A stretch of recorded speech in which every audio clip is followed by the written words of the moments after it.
उस चिमनी की ऊंचाई होगी कम से कम 60 या 70 फुट। अच्छा। आइडिया मतलब। हाँ। उन्होंने काफी पेंटरों से पूछा भी कि आप मेरी चिमनी में मेरी माँ का नाम डालना है। हाँ। देशरानी ग्रुप। हाँ। सबने मना कर दिया, भाई 60 फुट है, इतना ऊंचा कहाँ डाल पाएंगे। हाँ। उस समय आपकी उम्र लगभग कितनी होगी? मेरी 13-14 साल होगी। उसके बाद मैं उसमें चढ़े। हाँ। और मैंने चढ़ के उस चिमनी में लिखा। उससे मेरा काफी नाम भी हुआ जी। और उनके गांव में भी कि हाँ कोई लड़की आई थी चिमनी में लिख के गई। फिर 4वीं और 8वीं में भी हुआ। पेंटरों को भी ये लगा कि जिस काम के लिए हम मना कराए थे वो काम रमाकांति करके आ गई। करके आ गई।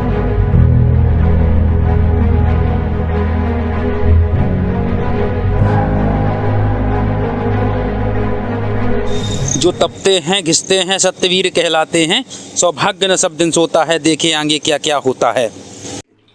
नमस्कार, बियॉन्ड बाउंड्रीज सीमाओं से परे प्रोग्राम में आपका स्वागत है। आज हमारे साथ बैठी हैं रमाकांति जी और एक ऐसी शख्सियत है जिन्होंने बचपन से पेंटिंग का काम शुरुआत करके लड़की होते हुए आज भारतीय एयरफोर्स में सेवा दे रही हैं।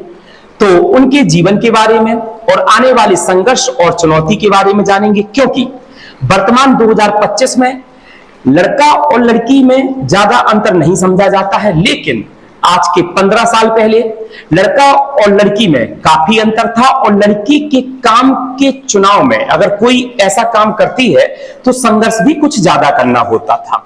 तो चलिए फिर मिलते हैं श्री रमाकांति जी से। मैम, आपका हमारे प्रोग्राम में स्वागत है और हमारे दर्शकगण आपको देख रहे हैं। सर आपका पहले तो बहुत बहुत धन्यवाद जी। सभी दर्शकों को मेरा जय हिंद और स्वामी जी अमर रहे, क्योंकि वे बुंदेलखंड भूमि से हूँ, इसलिए स्वामी जी का जिक्र करना मेरे लिए सौभाग्य की बात है। जी सर। जी। तो मैम, सबसे पहले हम आपसे सीधे शुरुआत करते हैं आपके प्रश्नों से। जी। तो एक शुरुआती परिचय दे दीजिए बहुत शॉर्ट रूप में कि आपका ग्राम कौन सा है और पारिवारिक स्थिति क्या थी, अब जी बस उसके बाद फिर हम प्रश्नों का सिलसिला प्रारंभ करते हैं। सर मेरा ग्राम औता है जो कि अपने राट से 8 किलोमीटर दूरी पर है और मैं बहुत मिडिल फैमिली से हूँ। ज्यादा मेरे पिताजी कृषि का काम करते हैं, अपने पास खेती है, बाकी तो ये सोच लो गरीबी से ही मतलब अपन ऊपर आए हैं। हाँ। बाकी जी।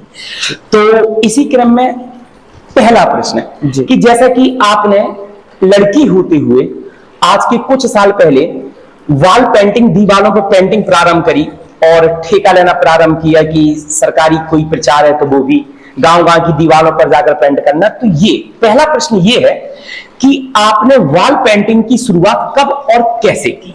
जी, वॉल पेंटिंग की शुरुआत वैसे भी मुझे तो बचपन में मैंने काम किया, वो मुझे ज्यादा याद नहीं है, क्योंकि मेरे पिताजी बताते हैं 6 साल की उम्र में मेरी पेंटिंग बहुत अच्छी थी। बट 6 साल के बच्चे को मुझे नहीं लगता कि ज्यादा कुछ याद रहता। लेकिन 2003 में लगभग मेरी उम्र 8 साल थी। 2003 में मेरा राठ आना हुआ। राठ से मुझे वॉल पेंटिंग करना आता था, पर ज्यादा पेंटिंग के बारे में आइडिया नहीं था कि पेंटिंग का कैसे करना चाहिए, बोर्ड कैसे करना चाहिए, वॉल पेंटिंग। तो फिर मेरे पिताजी ने मुझे काशी पेंटर मेरे गुरु हैं जी, काशी पेंटर के यहाँ मैं अपना पढ़ के आते थे। जैसे मेरी छुट्टी होती थी मैं काशी पेंटर के शॉप पे जाते थे, उनकी शॉप बजरिया में थी जी। तो काशी पेंटर मेरे गुरु हैं, उनके यहाँ से मैंने, वैसे तो मेरा पेंटिंग का शौक गॉड गिफ्ट है सर, ईश्वर का दिया हुआ है, बट उन्होंने मुझे काफी चीजें सिखाई हैं कि काम कैसे बोर्ड बनाना, कैसे वॉल पेंटिंग करनी, कैसे मूर्तियों में कलर करना, कैसे मूर्तियां बनानी, कैसे पत्थर में खुदाई करना। सिर्फ मुझे वॉल पेंटिंग ही नहीं आती है, मुझे बहुत सारे काम आते हैं। जैसे कि मैं पत्थर में खुदाई और लिखाई करते हैं फर्स्ट। सेकंड नंबर में थर्माकोल में कटिंग बहुत अच्छी करते हैं और लिखते भी है कैसा भी। और दूसरे पे मेरा तीसरे नंबर पे मेरी बाल पेंटिंग बहुत अच्छी। और बाल पेंटिंग का काम मैंने इतना किया कि 300-400 गांव मैंने, जब विजय बहादुर सांसद जी चुनाव लड़े थे, उनका सांसदी का मैंने ठेका लिया था। 300-400 गांव मैंने स्वयं अकेले ही काम किया था। तो ये मेरा वॉल पेंटिंग है। बाकी मेरा मूर्तियों में मुझे बहुत शौक रहा पहले, तो मुझे मूर्ति भी बनाना आता है, पर पूरी तरीके से नहीं आता। थोड़ा सा मैं उसमें मतलब या सोचो मुझे गुरु नहीं अच्छे मिल पाए या मेरा प्रयास में कहीं कमी रह गई। तो मैं यहाँ पे विधान सरदार एक थे मेरे सतना में रहने वाले, सतना के रहने वाले, उनको एक बार मैंने बुलाया और अपने सोनी धर्मशाला में 250 मूर्ति बनवाई। अच्छा, वो मेरा समय था 2011। हाँ। 2011 में मैं 250 मूर्ति बनवाई। तब से मुझे काफी मूर्तियां बनाने में लगाव हो गया, लेकिन वो मेरा मूर्तियों का कार्य ज्यादा नहीं चल पाया, क्योंकि 11 और 12 2 साल ही चल पाया, और 13 में मेरी 20 सितंबर को जॉब लग गई। जी जी जी। मैम एक बात और पूछना चाहेंगे जी कि जब 2011-2000 आपने काम प्रारंभ किया जी, तो आपको ऑर्डर आता था काम का, पेंटिंग का जी, तो हमने ये सुना है कि आप जब पहुंचती थी तो गाड़ी से पहुंचती थी, मोटरसाइकिल से। जी, ठीक है, तो इसके बारे में थोड़ा बता दीजिए, क्योंकि काम करने में चुनौती तो आती होगी कि भाई पेंटिंग करना है, प्रोजेक्ट ज्यादा है, 300 पेंटिंग करना है, तो किस हिसाब से ये चीज एडजस्ट करती थी? जी, चुनौतियां तो ऐसा बहुत आती थी और बहुत बड़ा टारगेट रहता था, जैसे सांसदी के चुनाव में हो गया, विधायकी के चुनाव में काफी गांव आते हैं। हाँ। पर फिर क्या था, धीरे धीरे मेरा दिमाग काम किया, फिर मैंने लड़कों को लगाना शुरू किया। अच्छा, इधर रात में मैं लड़की होके, फिर मुझे नहीं लगा कि मैं लड़की हूँ या लड़कों के साथ काम करेंगे। मैंने कम से कम, मेरी दुकान को उस टाइम 6-7 लड़के काम करते थे। तो लड़कों को लगाना शुरू किया और फिर काम बांटना शुरू किया कि आपको इस 10 गांव आपको काम करना है, 10 गांव में आपको काम करना है, 10 गांव में आपको काम करना है। और काफी गांव हम भी खुद से हम जाके करते थे। जी जी जी। तो वो भी करते थे, फिर पीछे से हम भी करते थे। उसमें चुनौतियां ये आती थी, कभी कभी लड़के बदमाशी कर देते, जैसे पेंटर होते थे कि जैसे उनको टारगेट दिया कि इस गांव में वॉल पेंटिंग करनी, तो वो कमती वाला कर देते थे।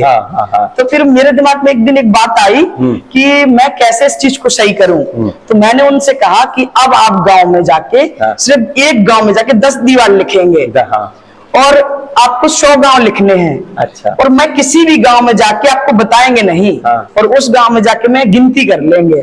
अच्छा मैम, उस समय पे जैसे मोबाइल की व्यवस्था ज्यादा नहीं चलती थी क्या? बिल्कुल ही नहीं थी सर। अच्छा। मोबाइल तो बहुत कम ही था, तो एंड्रॉइड तो था ही नहीं। अपना एक ही पैड चल रहा था उस टाइम पे। ये तो 2003 में मेरी 8 साल की उम्र रही होगी। तब मुझे बाइक नहीं आती थी। 8 साल की उम्र, मैंने 12 साल की उम्र में बाइक चलाई है। जी। तो उस समय ऐसे काफी चुनौतियां थी, लड़कों को रखना फिर, लेकिन मेरे पिताजी ने हेल्प किया उसमें। तो अगर बाई चांस उस समय मोबाइल चलता होता तो हम लोग गिन सकते थे, लेकिन ये फील्ड में जाके खुद मेहनत करनी पड़ती थी। जी। तो इसमें ये किया कि अगर 10 गांव दिए, 10 गांव में किसी, उनको तो क्या पता किस गांव में गिनती कर देंगे। तो एक चुनौती थी मेरे लिए। 10 गांव उन्होंने काम किया, मुझे एक गांव जाके गिनती करना पड़ता था। जी। बहुत अच्छा। तीसरा प्रश्न आपके सामने है कि कोई वर्क या कोई दीवार या कोई जगह पेंट करने में आपको चुनौती आई हो? चुनौती कहो या ये कहो कि एक जुनून। मुझे, मैंने सबसे संत मुझे याद नहीं है, अपने जराखर वाले प्रधान जी हैं, कमलेश भाई साहब जी। कमलेश भाई साहब ने अपने जिला में शायद मुझे लगता है फर्स्ट चिमनी बनवाई थी अपने गांव में। अच्छा। गुम्मा जिसमें पकाते हैं। तो उस चिमनी की ऊंचाई होगी कम से कम 60 या 70 फुट। अच्छा। आइडिया मतलब। तो वो अपना रात में उनकी शॉप थी 12 खम्मन में, कमलेश भाई साहब की। अभी तो बहुत अच्छा काम कर रहे हैं अपने गाँव में भी। तो अभी तो प्रधान है वर्तमान में। तो उन्होंने काफी पेंटरों से पूछा भी कि आप मेरी चिमनी में मेरी माँ का नाम डालना है, देशरानी ग्रुप। सबने मना कर दिया, भाई 60 फुट है, इतना ऊंचा कहाँ डाल पाएंगे। फिर वो मेरे पास आए, मैंने कहा भाई साहब व्यवस्था क्या करोगे? बोले कुछ एक करेंगे, बांस वांस गड़वाएंगे, एक पुल कैसा करके।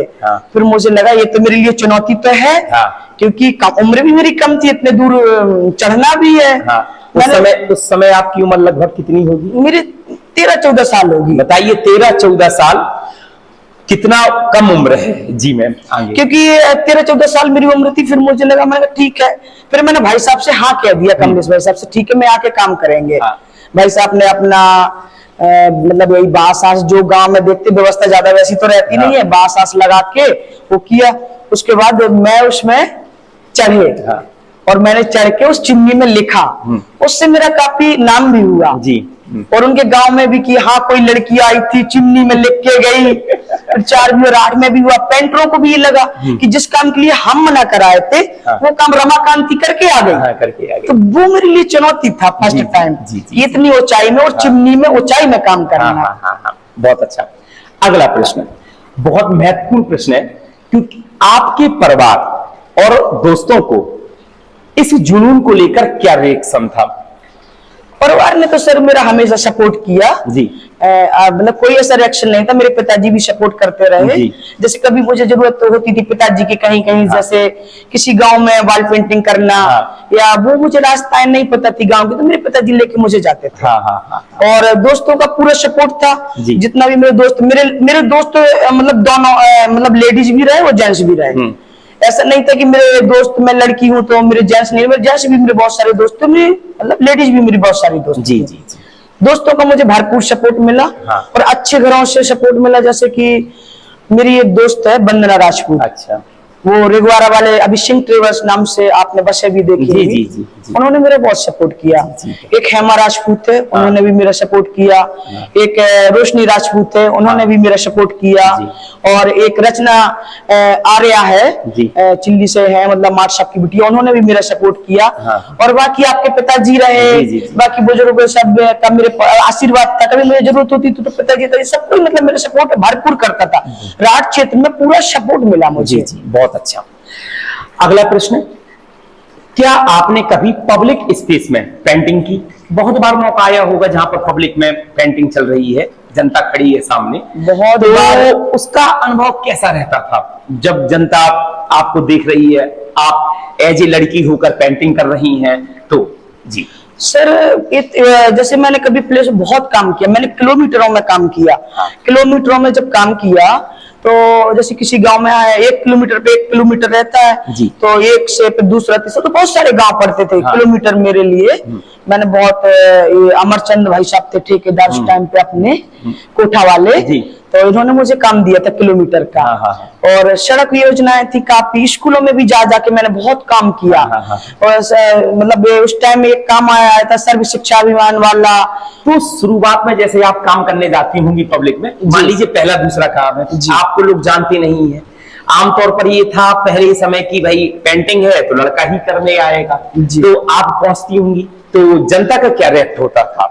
जनता का रिएक्शन अच्छा होता था कि चलो एक लड़की है, अच्छा है, मान लो काम कर रही है। और बूढ़े बुजुर्ग तो दुआएं देने लगते थे, इतनी कम उम्र में बेचारी, ऐसे करके कि भाई बेचारी देखो काम कर रही है इतनी छोटी उम्र में। उन्होंने आशीर्वाद दिया, मुझे दुआएं दी। और जैसे कोई जवान है अपना यंग है तो भाई हाँ ठीक है, अच्छा कार्य कर रहे हैं, भाई लड़की होगी इतना अच्छा अपना क्षेत्र में। फिर काफी मेरा नाम धीरे धीरे हो गया था, तो सब यही बोलते थे ठीक है, अच्छा नाम, मान लो रमाकांति ने नाम भी अपना कमाया है, तो कम उम्र में इतना अच्छा काम भी किया है। बहुत अच्छा। अब अगला प्रश्न, जिस प्रकार से फिल्मों में इंटरवल होता है और इंटरवल के बाद फिल्म की स्टोरी बदलती है, इसी प्रकार से यहां पर भी कुछ ऐसी ही कहानी है। यहां से सीधे टर्न होती है इंडियन एयरफोर्स की तरफ। तो चलिए प्रश्न करते हैं कि यहां कैसे पहुंची और क्या उसका दायरा है, और आपके और हमारे लिए क्या उसमें सलाह रहेगी। पहला प्रश्न, आपने एयरफोर्स में टेक्नीशियन बनने का फैसला कैसे किया? क्योंकि आप अभी पेंटिंग वर्क में थी जी, अचानक लाइन, ये काफी लोगों का सवाल है, मेरा नहीं, काफी लोगों का सवाल है कि सीधे एयरफोर्स कैसे पहुंची, इसके पीछे क्या रीजन रहा है। तो सवाल है कि आपने एयरफोर्स में टेक्नीशियन बनने का फैसला कैसे किया, वो मोड़ कौन सा था? जी जी, ट्रेड से तो कुछ ऐसा नहीं था कि मुझे ट्रेड टेक्नीशियन ही मिले जी, बट थोड़ा मेरा ये था कि कपड़ों का मुझे बहुत शौक था, ड्रेस का या पैंट शर्ट का पहनने का। तो मेरे मन में विचार आया कि मेरे मम्मी पापा, थोड़ा मैं बड़े हुए तो ऐसा घर में अपने यहाँ तो चलते ही बुंदेलखंड में अपने यहाँ क्या हर जगह ही चलता कि लड़की की शादी होगी तो साड़ी पहनेगी, उसके पहले सलवार सूट पहनेगी। तो इस कपड़ों के लेकर थोड़ा मुझे लगा कि अगर मुझे कपड़े बात तक ही अगर ड्रेस पहननी है, पैंट शर्ट पहननी, तो मुझे कुछ करना होगा। इसलिए मुझे थोड़ा एयरफोर्स की तरफ मैंने सोचा कि आर्मी या एयरफोर्स या नेवी में मुझे जाना चाहिए। और उसमें ड्रेस पहनने को मिलती है, इतनी ज्यादा कुछ पता नहीं था एयरफोर्स के बारे में, इतना ही पता था कि वहां ड्रेस पहनने को मिलती है और अपने जो मुझे पसंद है कपड़े वो भी मुझे पहनने के लिए आगे मिल जाएंगे। इसलिए फिर क्या हुआ कि मैंने पेंटिंग जर्नल से पेंटिंग से ITI किया पहले।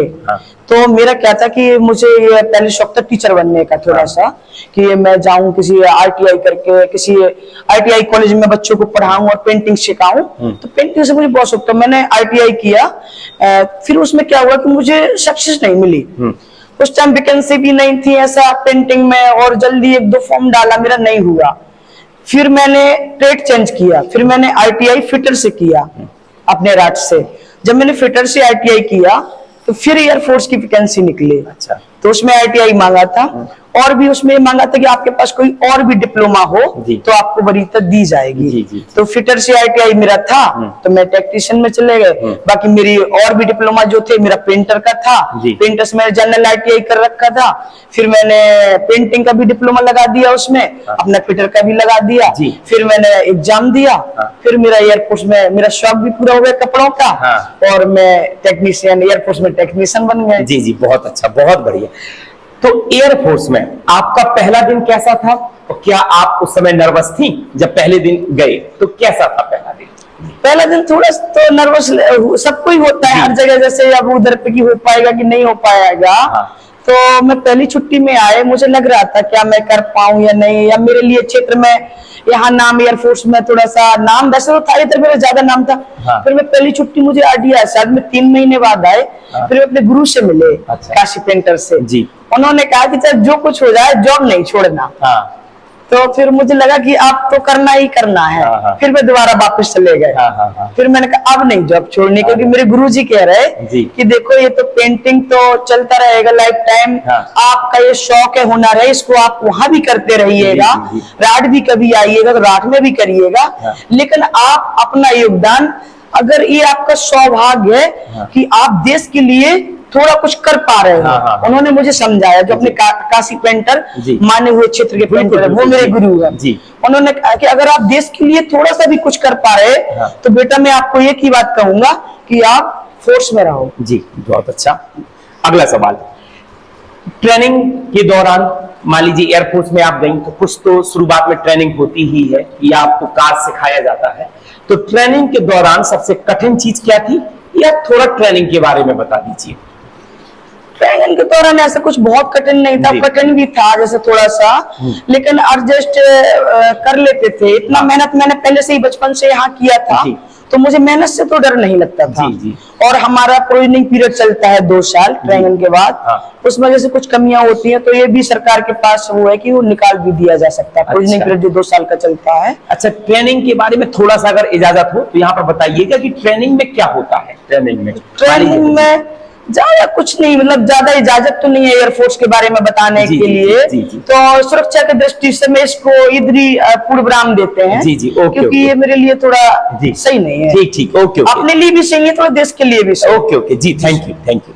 अगला सवाल, क्या कभी काम में कोई ऐसी स्थिति बनी कि कठिन, मतलब किसी मुश्किल काम में आपको करना पड़ा हो, तो वो अनुभव कैसा था एयरफोर्स में? कभी ऐसी कोई समस्या आई कार्य करते समय कि कठिन था लेकिन करना भी पड़ा, जिस प्रकार से आपने पेंटिंग में बताया कि 7 फुट की वो थी, उसमें पेंटिंग करना था, ऐसा कोई कबर? सर, समस्या तो देखो आती है, लेकिन एयरफोर्स में क्या है, जो हमारे सीनियर होते हैं, हमारे ऑफिसर होते हैं, वो हमारा पूरा सपोर्ट करते हैं। अगर समस्या आती है तो हम अपने ऑफिसर से बात रखेंगे, हमारे सीनियर से बात रखेंगे, तो वो हमारा पूरा सपोर्ट करेंगे और हम मिलजुल के वो समस्या का, फौज में कुछ ऐसा है ही नहीं कि आप समस्या लेके बैठ जाएंगे, क्योंकि हमसे ही पूरा देश सुरक्षा, हमसे ही, जैसे कोई भी आपातकाल हुआ वो मतलब पूरा देश हमसे ही उम्मीद लगाए हैं कि जो वायुसेना के लोग हैं, जो आर्मी के हैं और जो नेवी के हैं, सुरक्षा तो हम ही प्रदान करेंगे ना सर उनको। तो हमें हार मानने का कुछ ऐसा है ही नहीं वहां कि हम हार मान जाएं, क्योंकि अगर मैं हार मानेंगे तो मेरे पीछे से लोग रहते हैं और हम काम कर ही लेते हैं। ये मान ले कोई भी टारगेट हो उसको हमारा पूरा करने का रहता ही रहता है और पूरा करना ही पड़ता है। जी, बहुत अच्छा, बहुत बढ़िया। ये आपने कुछ वैसा ही जवाब दिया जिस प्रकार से हम शिक्षा से जुड़े हुए हैं। तो एक प्रश्न आता है संविधान में कि मान लीजिए एसआई है, सीओ है, ये तो हार मान सकते हैं, लेकिन जिला का अधिकारी डीएम पीछे नहीं हट सकता, क्योंकि उससे बड़ा कोई अधिकारी नहीं है जिला में। इसी प्रकार से आपकी सेना है, देश पर कोई आपदा पड़ी तो सेना पीछे नहीं हट सकती, चाहे कोई भी पीछे हट जाए। अगला सवाल, एयरफोर्स में होने के कारण आपकी सोच या पर्सनालिटी में कोई बदलाव आया? सोच में क्या है, ऐसा थोड़ा मुझे लग रहा है कि अभी शादी करना कोई जरूरी सा नहीं लग रहा महसूस हो रहा। जब से मुझे फौज में मैं गए, मेरा मन थोड़ा इधर थे, तब तो कुछ % सोच रहे थे, बट अभी मैंने देखा बाहर से भी कुछ है वैसी महिलाएं मेरे से जुड़ी बहुत जी। अच्छी। अभी एक है स्नेहलता सुराना जी है, अच्छा। वे अभी सुप्रीम कोर्ट में सरकारी एडवोकेट हैं जी जी। और बहुत अच्छी महिला है। हाँ। उन्होंने मुझे समझाया कि अगर आप देश के लिए कुछ करना वास्तव में चाहते हो, समाज के लिए, जी। तो मुझे नहीं लगता कि उनको, मुझे ऐसा, मैंने उनसे पूछा कि शादी करना क्या बहुत जरूरी है हाँ। या नहीं है, तो उन्होंने तब मुझे समझाया, हाँ। पहले नहीं समझाया। जी, जी, जी। जब मैंने उनको प्रश्न किया हाँ। तो उन्होंने मुझे समझाया कि मेरे हिसाब से अगर आप गलत दिशा में नहीं जा रहे हो और तो फिर कोई शादी ऐसा कुछ जरूरी भी नहीं है, लेकिन अगर गलत दिशा में जा रहे हो, जैसे देखो आजकल सर थोड़ा सा मेजर 2 मिनट अगर इजाजत दो तो जी, मैं आपसे ज्यादा जी, लूं। बिल्कुल। आजकल क्या है कि देखो जो लड़कियां हैं कम उम्र में गलत दिशा में जा जी, रही हैं, जी, जी। तो उनका भी मेरे लिए कहना अच्छा था, जी। क्योंकि उम्रदार है, मान लो उनकी जी। कभी 40 साल की है वो, जी। और अच्छी महिला है, तो उनका भी होता है कि जैसे मुझे गलत दिशा में, अभी आजकल देखो 13-14 साल की लड़कियां भी हैं भाई, वो अपना बॉयफ्रेंड रख लेती हैं, जी, माता जी। पिता से नहीं पूछते जी, हैं। जी। जैसा आप भाई फोन भी, अभी ये हाँ। फोन का जमाना है आजकल, हाँ। तो काफी भटक जाते हैं जी, बच्चे, जी। लड़के भी भटक जाते हैं, लड़कियां भी भटक जाती हैं। तो उन्होंने कहा कि अगर आपको इस चीज में भटकाव नहीं है तो आप शादी करो या ना करो, और भटकाव अगर है तो आप शादी कर लो। इससे भटकाव से अच्छा है कि भाई अपना घर बसा के अपना जो है अपना वैसे करो, अपना जी, खुले, मतलब एक पति बिल्कुल, पत्नी जैसे बिल्कुल, दायरे में रहते हैं। बिल्कुल, बिल्कुल। तो उन्होंने मुझसे, तो फिर मेरा एयरफोर्स में एक बदलाव मुझे लगा हाँ। कि मैं सेल्फ डिपेंड हूँ और मैं देश की रक्षा कर रहे हैं, जी। तो मुझे लग रहा कि मुझे शादी नहीं करनी चाहिए हाँ। और मुझे रात में समाज सेवा करनी चाहिए। जी जी, बहुत तो अच्छा। इधर के लिए भी कुछ अच्छा हो जाएगा। जी, जी। इधर मैंने अपने भाई साहब से बात भी एक बार किया था वृद्धाश्रम के लिए। जी। अभी तो खैर एक खुल गया है अपने यहाँ, बताया मुझे किसी ने, सरकारी अस्पताल के पास जी। में। माधव भाई साहब अमर उजाला के हैं, उनसे मेरी बात हुई थी। तो उन्होंने, भाई साहब ने कहा था, श्री माधव भाई साहब ने कहा था कि मैं आपका पूरा सपोर्ट करूंगा रमाकांति, अगर आप यहाँ ऐसा कुछ करती हैं तो। जी। बस एक ही व्यक्ति से मेरी आज तक बात हुई है, हाँ। ज्यादा व्यक्तियों से इसलिए मैंने बात नहीं किया कि अगर मैंने आगे नहीं किया या नहीं कर पाया जी। तो फिर अपने यहाँ थोड़ा सा इस बात को अच्छा नहीं है। जी जी। मैं करने लगेंगे तब अपने सारे बुजुर्ग लोगों से नहीं, advice बहुत लेंगे। बहुत अच्छा, बहुत बढ़िया, बहुत अच्छा कि समाज का ज्यादा से ज्यादा भला हो जाए, अगर खुद का त्याग भी देना पड़े तो वो ज्यादा अच्छा है। ये जी। अगला प्रश्न और सबसे अंतिम सवाल, कि जो लड़कियां या मान लीजिए लड़के, और विशेष तौर पर लड़कियों पर जरा ध्यान रखकर बोलिएगा, कि लड़कियां एयरफोर्स ज्वाइन करना चाहती हैं, जी। तो जब लड़कियों के लिए अच्छा होगा तो लड़कों के लिए तो वैसे ही अच्छा जी। होगा। जो लड़कियां एयरफोर्स ज्वाइन करना चाहती हैं उनके लिए आप क्या सलाह देना चाहेंगी? और एक मेरी तरफ से प्रश्न है जी। कि आजकल के नए बच्चियों को आप क्या सलाह देना चाहेंगे? जो एयरफोर्स में लड़का या लड़की जाना चाहते हैं, मैं तो कहेंगे कि बहुत अच्छा है। अभी तो थोड़ा बदलाव हुआ है, अग्निवीर वैकेंसी आने लगी है जो 4 साल के लिए, बट अच्छा है। ऐसा कुछ बच्चों को लगता है कि 4 साल के लिए हम जाएंगे फिर लाइफ में बर्बाद हो जाएंगे, या 4 साल बाद हमें निकाल दिया जाएगा, उसके बाद फिर हम क्या करेंगे, तो ये अपने दिमाग से बच्चों को हटा देना चाहिए। इसलिए कि अगर 4 साल भी आप वहां जॉब कर रहे हैं तो इतना बदल जाएंगे, मेरा मानना है। संस्कार से भी बदल जाएंगे और जुनून से भी आप बदल जाएंगे, क्योंकि वहां जो सिखाया जाता है बहुत अच्छी चीजें होती हैं। आप एक बहुत अच्छा इंसान, अपने आप में गर्व महसूस करेंगे कि 4 साल बाद अगर आप यहाँ आते भी हैं तो संस्कार से ये बदल जाएंगे कि आपके मन में देश के लिए प्रेम होगा, तो आप गलत काम नहीं करेंगे किसी के लिए, क्योंकि जब प्रेम अंदर भर जाता है तो देश के लिए कुछ करने के लिए हो जाता है, तो फिर गलत नहीं इंसान करता है। एक ये चीज, और गर्व इसलिए अपने आप महसूस होगा कि हम 4 साल भारतीय वायुसेना में काम करके आए हैं, देश के लिए कुछ करके आए हैं। फिर बहुत सारी चीजें 4 साल में आप सीख भी जाएंगे, चाहे वो लड़का हो चाहे लड़की, तो अपनी सुरक्षा भी कर पाएंगे। जब एक लड़की ने 4 साल एयरफोर्स में, सेना में जनता की सुरक्षा 4 साल किया, तो यहाँ आके भी जनता की सुरक्षा कर सकती है। जब इतने बड़े देश की सुरक्षा करके 4 साल में लड़का या लड़की आएगा तो यहाँ भी सुरक्षा कर पाएंगे वो। स्वयं अपने परिवार की कर पाएंगे, अपनी कर पाएंगे, पड़ोसियों की कर पाएंगे, और जिस जगह में रह रहेंगे उन गाँव की भी कर पाएंगे। तो ये तो बच्चों को, क्योंकि अभी मुझे ऐसा लग रहा है कि कुछ बच्चों या बच्चियों ने मेरे से भी कहा था कि 4 साल बाद अगर निकाल दिया रमाकांति जी तो फिर हमारे साथ क्या होगा। तो बहुत कुछ मिलेगा उनको 4 साल में भी, अनुशासन मिलेगा, गर्व मिलेगा, और वो अनुभव मिलेगा कि जब आपने देश के लिए काम किया तो आप अपने गांव समाज के लिए और खुद के लिए काम तो कर ही सकते हैं। बिल्कुल जी मैम, अंतिम सवाल, कैसा लगा हमारे प्रोग्राम में आकर? सर पहले तो मैं आपका बहुत बहुत धन्यवाद करना चाहते हैं कि आप इतना कुछ राट के लिए कर रहे हैं। राट के लिए क्या, जिला हमीरपुर के लिए। पवन भाई साहब की मैं जितनी भी तारीफ करूं तो भाई साहब मैं इसलिए बोल रहे क्योंकि इनके पिताजी से मेरा बहुत लगाव है, तो ये मेरे भाई हुए। वैसे तो ये राट के सारे स्टूडेंट के लिए सर हैं, क्योंकि बहुत अच्छी शिक्षा दे रहे हैं। और इनका स्टूडियो मैंने अभी आके इधर देखा, मुझे बहुत अच्छा लगा। मुझे बहुत अच्छा लगा आपसे बात करके। मैम नमस्ते, जय हिंद, जय भारत। प्रोग्राम को समाप्त करते हैं, मिलते हैं अगले एपिसोड में किसी नई शख्सियत के साथ। जय हिंद, जय।